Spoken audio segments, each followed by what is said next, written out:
नमस्कार दोस्तों, आपके अपने YouTube चैनल अरवी क्लासेस पर आप सबका हार्दिक स्वागत है।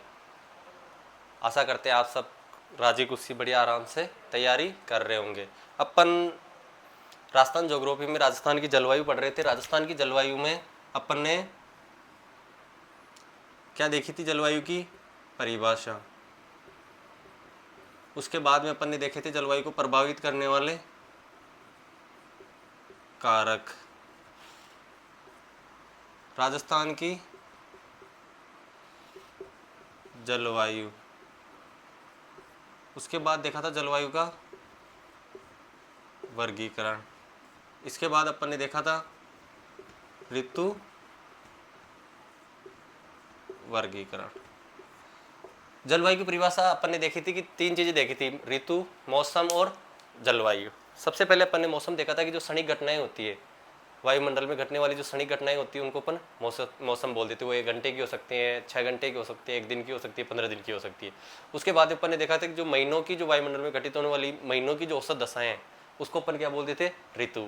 और उसके बाद देखा था 30 वर्षों की जो वायुमंडल में घटित होने घटनाओं की जो औसत दशा है उसको अपन बोलते थे जलवायु। जलवायु को प्रभावित करने वाले कारक तापमान, वर्षा, आर्द्रता, उच्चावच और अक्षांशीय स्थिति। वही अपन राजस्थान की जलवायु की बात करें तो राजस्थान में उपोष्ण या कोष्ण शीतोष्ण प्रकार की क्या पाई जाती है?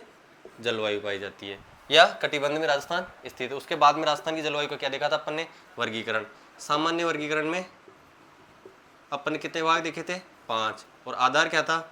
वर्षा। अगर वर्षा के साथ 2 ऑप्शन हो तो अपन ने दूसरा क्या देखा था? तापमान। फिर अपन ने देखा था व्यक्तिगत। व्यक्तिगत में कितने थे? कोपेन, त्रिवार था और थानथवेट। इन तीनों ने कितने कितने भागों में बांटा था? 4-4 भागों में। इनके आधार थे तो कोपेन का क्या था? वनस्पति, वर्षा और तापमान। उसके बाद अपन ने देखा था त्रिवार्था का क्या था? ओनली वर्षा। और थानथवेट का क्या था?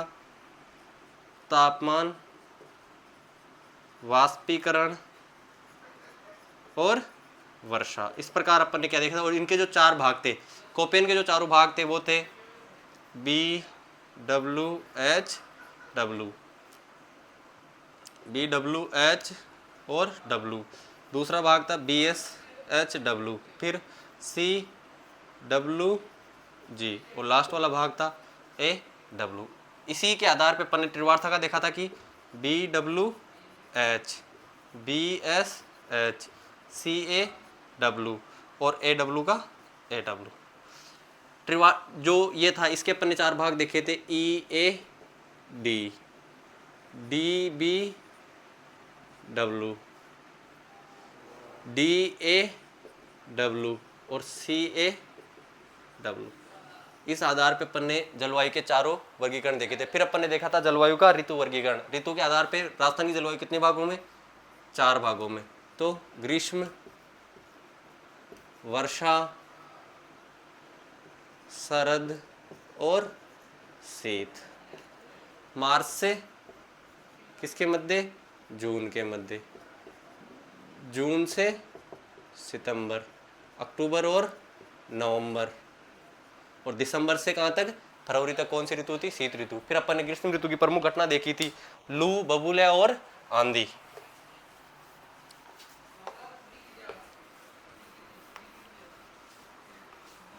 क्या देखी थी अपन ने?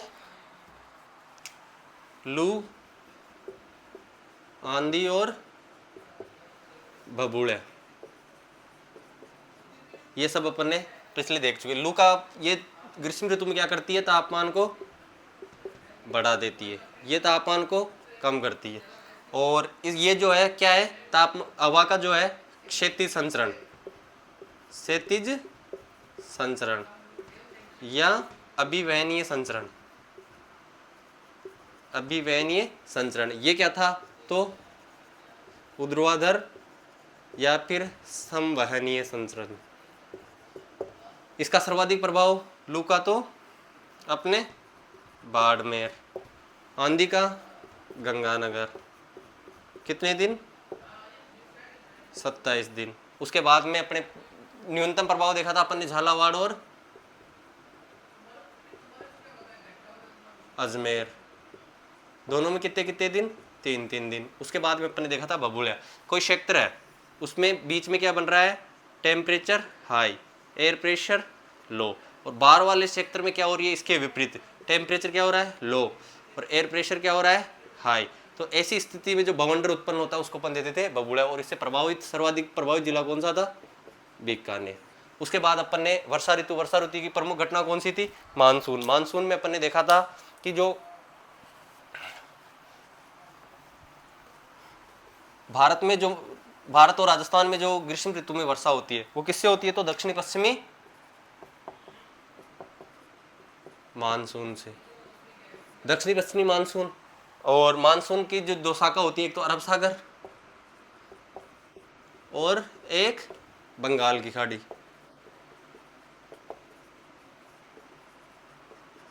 अरब सागर और बंगाल की खाड़ी। अरब सागर से जो जिस स्थान पे बरसात करती है शाखाएं, उन स्थानों के आधार पर कितने भागों में बांटा गया है? 3 भागों में। पहली थी पश्चिमी घाट, दूसरी नागपुर, और तीसरी वाली है हिमाचल। वही बंगाल की जो खाड़ा है, बंगाल की खाड़ी की जो शाखाएं हैं उसमें एक तो थी पूर्वी हिमालय और दूसरी थी उत्तर का विशाल मैदान।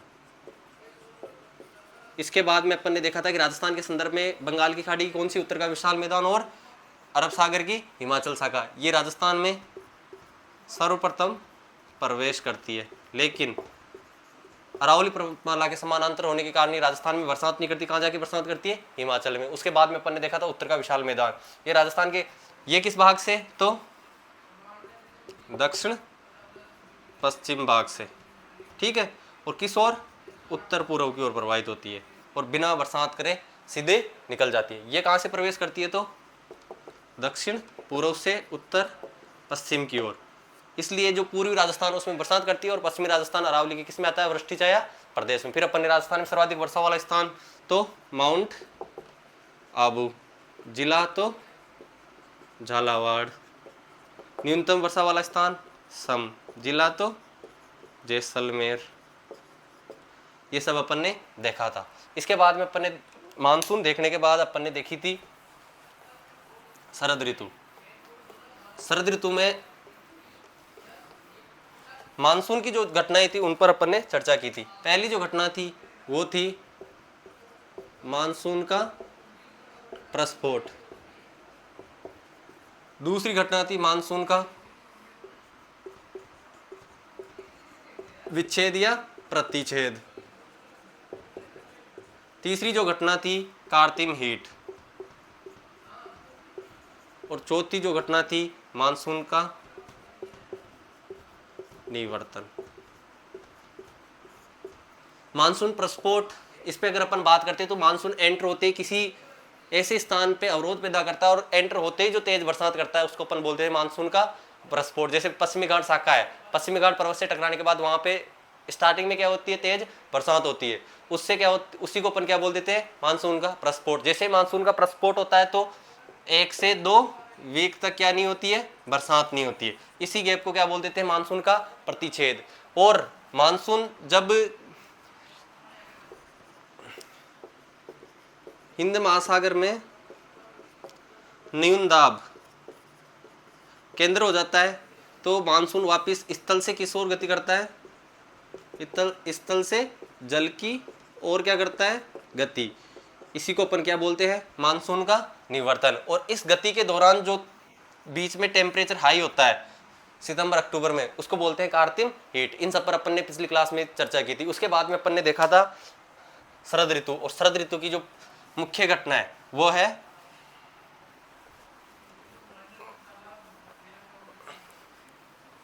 मावठ। तो जो पश्चिमी विक्षोभ है इनसे जो शीतकाल में वर्षा होती है उसी को अपन क्या बोलते हैं? मावठ। ये किसके लिए? तो गेहूं व चने के लिए। इसलिए इसको क्या बोलते हैं, गोल्डन ड्रॉप्स। ठीक है, इसके अलावा ये कहाँ से आती है, तो भूमध्य सागर से। और इससे राजस्थान का सर्वाधिक कौन सा भाग प्रभावित होता है, तो राजस्थान का उत्तरी राजस्थान, विशेषतः गंगानगर, हनुमानगढ़, चूरू और बीकानेर। ये सब अपन ने पिछली क्लास में देख लिया था। इससे आगे आज जो अपन ने जलवायु का टॉपिक खत्म कर देंगे।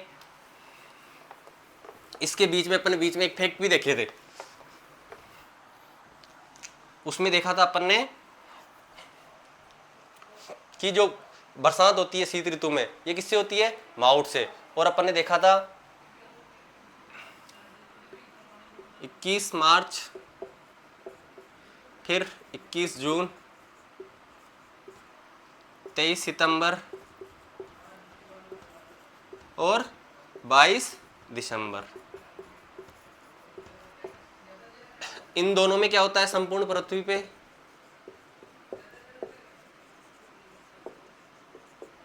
दिन व रात क्या होते हैं, बराबर। ठीक है, 21 जून को क्या होता है, तो उत्तरी गोलार्ध का सबसे बड़ा दिन और सबसे गर्म दिन। 22 दिसंबर को क्या होता है, तो उत्तरी गोलार्ध की सबसे लंबी रात और सबसे ठंडा दिन। इन सब पे अपन ने पहले चर्चा कर ली। इन्हीं से रिलेटेड एक फैक्ट और है, वो भी साथ के साथ बता देता हूं तुम्हें। दो घटनाएं होती है, एक तो होता है अपसौर, एक होता है उपसौर। कौन कौन सा, एक तो होता है अपशोर, दूसरा होता है उपशोर। अपशोर का मतलब होता है कि पृथ्वी और सूर्य दोनों के बीच में क्या हो, अधिकतम दूरी। इस कंडीशन को अपन क्या बोल देते हैं, अपसौर। और ये कब होती है, तो 4 जुलाई को। कब होती है ये, 4 जुलाई को। उसके बाद में उपसौर की बात करते हैं, तो पृथ्वी और सूर्य दोनों के बीच जो ये डिस्टेंस होती है वो क्या होती है, न्यूनतम। उसको अपन क्या बोल देते हैं, उपसौर। और ये कब होती है, ये होती है 3 जनवरी को। एक बार इसका स्क्रीनशॉट ले लो। अब जो अपन देखेंगे, अपन ने अब तक जितनी जलवायु में फैक्ट पढ़े लगभग सब पे स्पीडली सबको टच कर लिया है, सबको स्पीडली रिवाइज कर लिया है। शीत ऋतु की एक जो घटना है वो है शीतलहर। क्या है, शीतलहर। देखो अगर अपन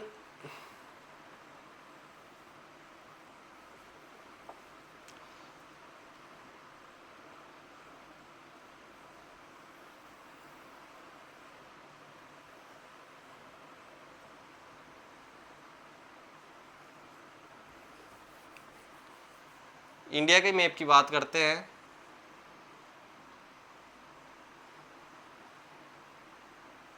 तो ये अपना इंडिया का मैप है। इसमें यहाँ पे क्या है, पूरा हिमालय पर्वत है। क्या है यहाँ पे, हिमालय पर्वत। और यहाँ पे अपना क्या है, ये अपना राजस्थान है एक तरह से। अब यहाँ पे जो सर्द ऋतु में हिमालय से जो ठंडी हवाइयाँ आती है, इन सबको क्या बोल देते हैं अपन, शीतलहर। अब इनकी डायरेक्शन देखें तो कहाँ से आती है, हिमालय से। अब अगर अपन इस मैप को देखते हैं तो ये क्या आ गया अपना उत्तर, और ये दक्षिण, ये अपना पश्चिम और ये पूर्व।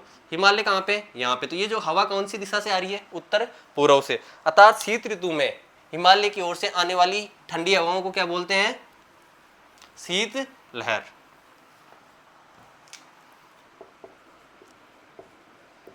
शीत ऋतु में हिमालय से आने वाली ठंडी पवनें को क्या बोलते हैं?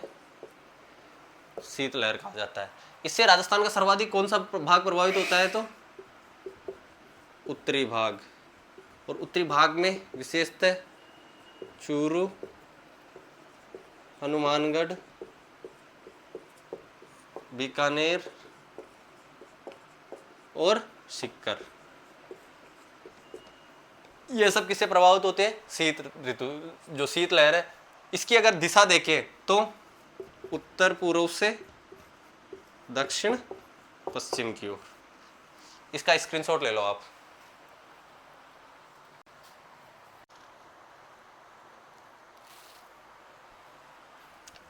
अब जो जलवायु में है कुछ एक फैक्ट बचे हैं, उनको देख लेते हैं अपन। वो है, एक तो अपने पास आती है समवर्षा रेखा।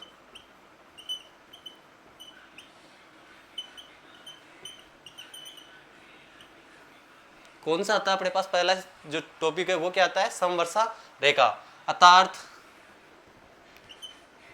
समान वर्षा वाले स्थानों को मिलाने वाली रेखा।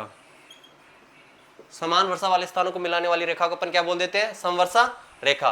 राजस्थान से जो मुख्य समवर्षा रेखा गुजरती है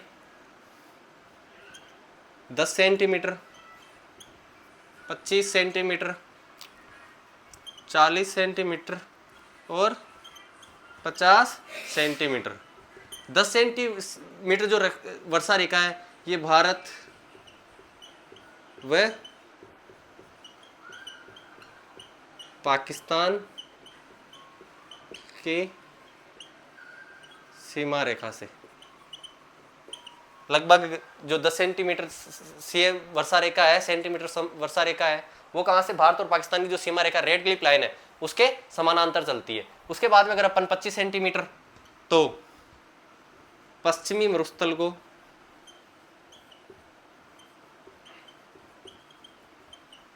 कितने भागों में? 2 भागों में बांटती है। वो भाग कौन कौन से हैं? तो शुष्क व अर्ध शुष्क।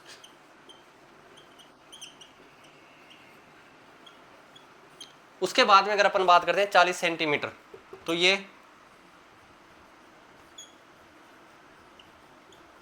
राजस्थान को 2 बराबर भागों में बांटती है, बराबर भागों में विभाजित करती है। उसके बाद में अगर अपन 50 सेंटीमीटर को देखते हैं तो ये अरावली पर्वतमाला पर स्थित है और जो पश्चिमी मरुस्थल है उसकी पूर्वी सीमा का निर्धारण करती है। कौन सी सीमा? पूर्वी सीमा का निर्धारण कौन सी वर्षा रेखा करती है? 50 सेंटीमीटर। अब देखो इसको अगर अपन मैप में देखते हैं तो अपने राजस्थान का मैप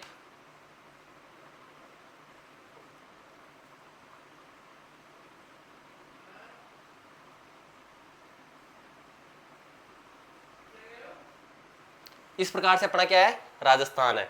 अब जो राजस्थान से जो 10 सेंटीमीटर सीमा वर्षा रेखा गुजरती है वो गुजरती है इस एरिया से, लगभग इस एरिया से। कौन सी गुजरती है? 10 सेंटीमीटर। 25 सेंटीमीटर जो समवर्षा रेखा गुजरती है वो गुजरती है इस एरिया से। जो 40 सेंटीमीटर सीमा वर्षा रेखा गुजरती है वो गुजरती है इस एरिया से, और जो 50 सेंटीमीटर सीमा वर्षा गुजरती है वो है इस एरिया से। इस प्रकार राजस्थान से जो वर्षा रेखाएं, समवर्षा रेखाएं गुजरती है वो राजस्थान के सबसे पश्चिमी भारत और पाकिस्तान की रेड क्लिप जो लाइन है, रेड क्लिप लाइन है, उसके जो सारे जो समवर्षा रेखा है वो है 10 सेंटीमीटर समवर्षा रेखा। उसके बाद अर्ध शुष्क और शुष्क को पश्चिम मरुस्थल को शुष्क और अर्ध शुष्क मरुस्थल में बांटने वाली जो समवर्षा रेखा है वो है 25 सेंटीमीटर, और राजस्थान को 2 बराबर भागों में बांटने वाली जो समवर्षा रेखा है वो है 40 सेंटीमीटर। उसके बाद में अगर अपन बात करते हैं जो पश्चिमी मरुस्थल है वो उसकी जो पूर्वी सीमा का निर्धारण करने वाली समवर्षा रेखा है वो है 50 सेंटीमीटर। यह अरावली पर्वतमाला पे स्थित है। इसको एक बार स्क्रीनशॉट ले लो।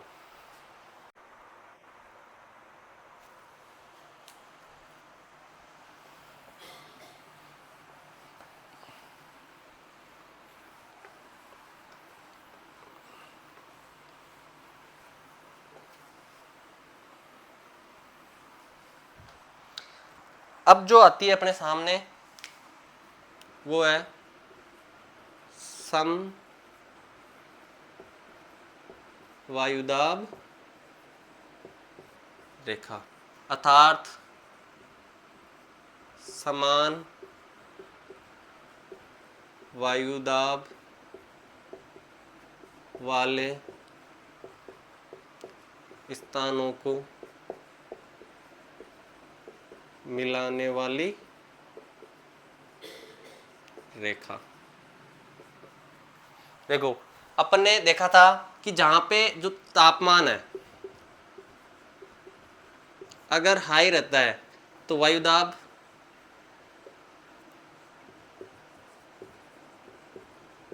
क्या रहता है, लो। अगर तापमान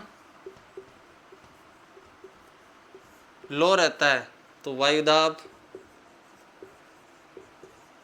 रहेगा हाई, अर्थात तापमान और वायुदाब दोनों क्या है, एक दूसरे के व्युत्क्रमानुपाती। क्या है, तापमान वायुदाब का क्या है, व्युत्क्रमानुपाती। तापमान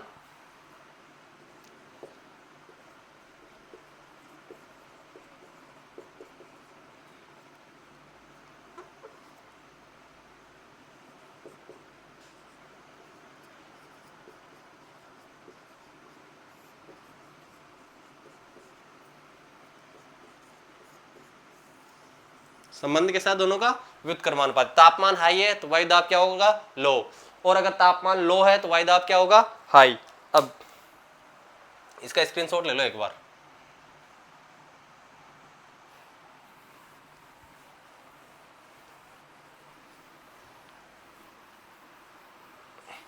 अब राजस्थान से जो देखो वायुदाब को जो मापा जाता है ना,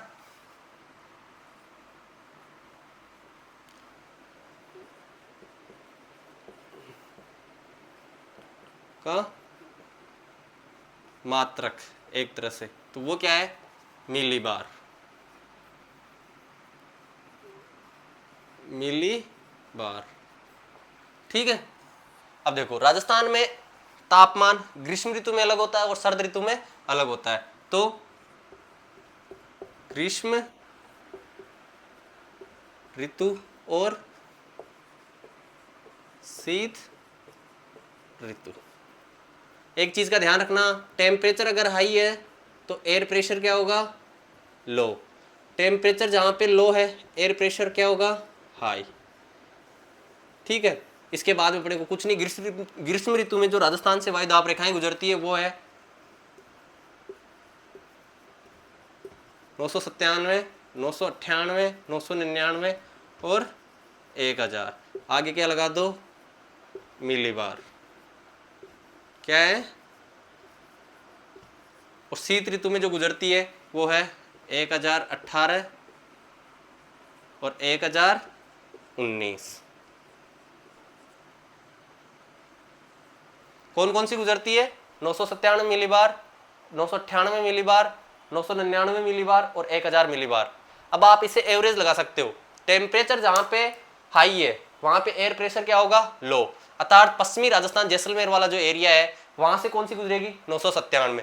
उससे नीचे आएंगे तो ग्रीष्म ऋतु में क्या है, हाई है ना, तो नीचे आएंगे तो 998, फिर उससे नीचे आएंगे तो 999, फिर उससे नीचे आएंगे तो 1000। ये तो हो गया अपने ग्रीष्म ऋतु की। वही अगर अपन बात करते हैं किसकी, शीत ऋतु में, तो शीत ऋतु में टेम्परेचर सबसे ज्यादा ठंड का ठंडा स्थल उत्तरी जहां शीतलहर का प्रभाव रहता है, चूरू वाला, तो उस एरिया में कौन सी होगी, 1000, जहां पे टेम्परेचर क्या होगा, लो, सबसे लो कहां पे, वहां पे, तो एयर प्रेशर क्या होगा, हाई, वहां पे कौन सी हो जाएगी 1019 और नीचे कौन सी हो जाएगी 1018। एक बार इनका स्क्रीनशॉट ले लो ताकि मैप पे अच्छे से लोकेट कर सके।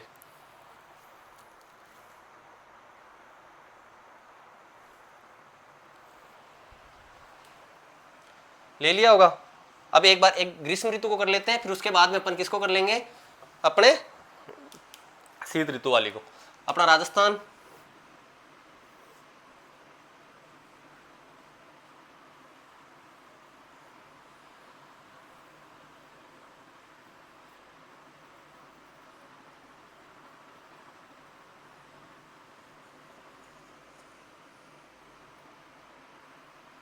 ये आ गया अपना राजस्थान। अब देखो ग्रीष्म ऋतु में सबसे ज्यादा टेम्परेचर कहाँ रहता है, इस एरिया में। फिर जैसे जैसे नीचे बढ़ते जाते हैं तापमान क्या होता जाता है, कम, क्योंकि सबसे नीचे वाली भूमि भी यही है, मिट्टी भी यहीं पे है। इधर वाले आते हैं तो पहाड़ों पे सघन वनस्पति है और उच्चा उच्च, इसलिए टेम्परेचर कम हो जाता है। फिर नीचे चलते हैं तो बरसात और हरियाली है, तो टेम्परेचर ऐसे कम होता जाता है। तो राजस्थान से जो 997 वाली रेखा गुजरती है वो गुजरती है अपने इस वाले सेक्टर से, इस वाले सेक्टर से। अब जैसलमेर हो गया, फलोदी हो गया, बीकानेर हो गया, अनूपगढ़ हो गया और श्रीगंगानगर हो गया। उसके बाद में अगर अपन बात करते हैं 998, तो वो गुजरती है इस वाले सेक्टर से। ये हो गई 997, ये हो गई 998। अब इसको अगर अपन स्टार्ट करते हैं बाड़मेर, बालोतरा, जोधपुर, ग्रामीण जोधपुर शहरी मान लो, नागौर, कुचामन, डीडवाना, सीकर और नीम का थाना। आई होप आपको ये जो लाइनें मैं लोकेट कर रहा हूं वो अच्छे से समझ में आ रही होगी। उसके बाद में अगर अपन बात करते हैं कौन सी 999, तो वो जो लाइन है वो गुजरती है अपने इस वाले सेक्टर से, अर्थात रासमंद, अजमेर, टोंक, भीलवाड़ा, दौसा, इस वाले सेक्टर से जो लाइन गुजरती है वो कौन सी है, अपने 999। और जो यहां से गुजरने वाली ये लाइन है, ये वाली जो लाइन है ये है अपने 1000। सिरोही, उदयपुर, सलुम्बर, चित्तौड़, कोटा, झालावाड़, इन सेक्टर से जो गुजरती है वो कौन सी है, अपने 1000। इस प्रकार राजस्थान से जो ग्रीष्म ऋतु में जो गुजरती है, कौन सी में, ग्रीष्म ऋतु में, वो उन लाइनों की लोकेशन ये है। और एक बात तुम्हें और बता दूं, इनके जिले आप रट नहीं सकते। मुझे पता है आपका कमेंट आएगा कि सर इनके जिले कौन कौन से हैं। आपको दिमाग में जैसे पता है कि 997 सबसे उत्तरी से, तो उसमें जो 4 जिले आएंगे इसके आसपास वाले नहीं, जो 3 ऑप्शन में देंगे ना वो इधर वाले। अगर नहीं है वाला पूछेगा तो 3 जिले यहाँ से देगा और एक नीचे वाले से। आपको समझ होना चाहिए कि कहाँ पे टेम्परेचर हाई है और कहाँ पे टेम्परेचर लो है। और हमेशा जो वायुदाब रेखाओं का पूछते हैं, या तो लो टेम्परेचर से या फिर हाई टेम्परेचर से। हाई टेम्परेचर से पूछेंगे तो लो एयर प्रेशर आएगा, और अगर लो टेम्परेचर से पूछेंगे तो हाई एयर प्रेशर आएगा। इसका एक बार स्क्रीनशॉट ले लो, फिर अपन शीत ऋतु का भी लोकेट करेंगे।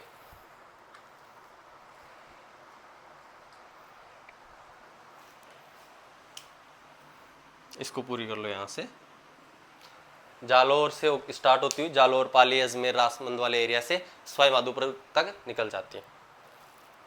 आई होप आपको ये चीज समझ आ गई होगी। अब अगर अपन बात करते हैं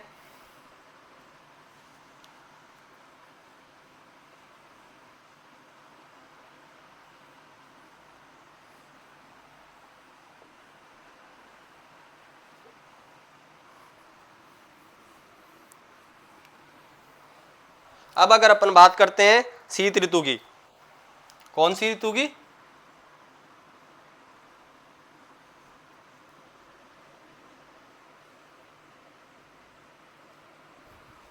शीत ऋतु की। तो इससे राजस्थान से 2 रेखाएं गुजरती है, 1018 मिलीबार और 1019 मिलीबार। अभी अपन ने जस्ट शीतलहर पढ़ी है। शीतलहर का प्रभाव राजस्थान के कौन से भाग में रहता है, उत्तरी भाग में। तो जहां पे टेम्परेचर लो होगा वहां पे एयर प्रेशर क्या होगा, हाई। तो इन दोनों में से कौन सी है, 1019 वाली। तो ये राजस्थान के किस एरिया से गुजरेगी, यहां से ऐसे, इसको अपन क्या बोल देंगे, 1019। और जो 1018 वाली गुजरती है, अब उस समय सम वायुदाब कहाँ रहता है वो आप खुद समझ सकते हो। अपने बाड़मेर से स्टार्ट कर लो, बाड़मेर, सिरोही, उदयपुर, ये इधर रहती हुई ऐसे निकल जाती है। ये कौन सी है, 1018 मिलीबार, अर्थात बाड़मेर, जालोर, सिरोही, उदयपुर, भीलवाड़ा, रासमंद, चित्तौड़, कोटा और 12 झालावाड़ होती हुई आगे निकल जाती है। इसको अपन क्या बोल देते हैं, 1019 मिलीबार। आई होप आज की क्लास में जो अपन ने फैक्ट पढ़े हैं और राजस्थान की जो जलवायु वाला टॉपिक है आप सबके अच्छे से समझ में आ चुका होगा, और आगे इसमें एग्जाम में जो क्वेश्चन आएंगे तो आप उसको आसानी से सोल्व कर पाओगे। और आपका स्नेह ऐसा ही बना रहे, ऐसी हम उम्मीद करते हैं, और आपके लिए हम अच्छे से मेहनत करेंगे और अच्छे से अच्छा कंटेंट देने का हमारा प्रयास रहेगा। आप अपना सपोर्ट ऐसे ही बनाए रखें। धन्यवाद।